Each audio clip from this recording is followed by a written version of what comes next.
A fluorescent light hummed above a government control room.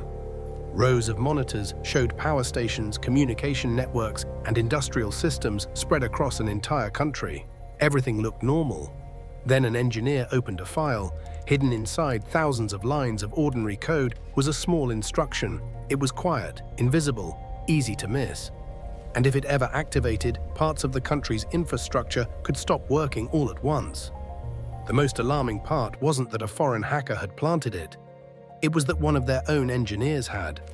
For decades, modern nations have relied on industrial control systems.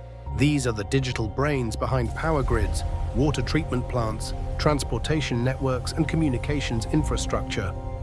Most people never see them. They sit behind locked doors, buried in server rooms and control centers, quietly keeping everyday life running.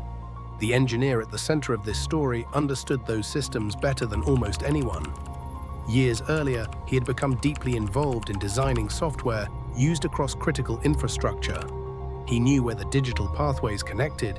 He knew which systems depended on others. More importantly, he knew exactly how much trust had been placed in the people building them. That trust became his greatest weapon.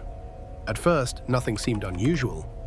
His code passed inspections, projects were completed, networks expanded, managers saw a skilled professional solving difficult problems.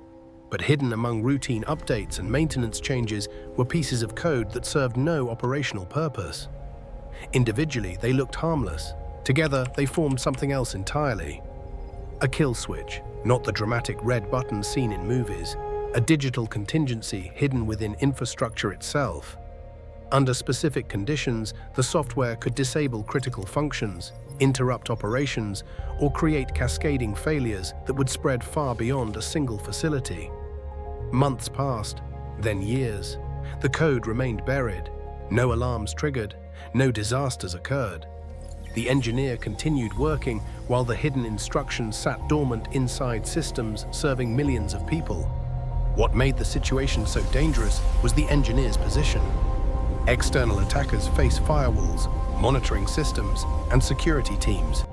Insiders often face none of those obstacles. They already possess the access everyone else is trying to obtain. An outsider must break in. An insider is already standing in the control room. Eventually, investigators noticed irregularities during a security review. Certain functions appeared disconnected from legitimate operational needs. Auditors followed the trail through software repositories, system updates, and archived development records. The deeper Every they system looked, has a the breaking worse point, it became. but finding the The flaw suspicious requires code isolation. wasn't isolated He was to the one only one who machine knew the or one truth, facility. and the silence It in had this room spread. was deafening. Like roots beneath concrete, it reached into multiple systems connected to national infrastructure. Removing it became a race against uncertainty. Engineers had to determine what the code could actually do, whether additional hidden components existed, and what would happen if they removed the wrong piece. Entire teams worked through dependency maps and system diagrams, carefully untangling years of modifications.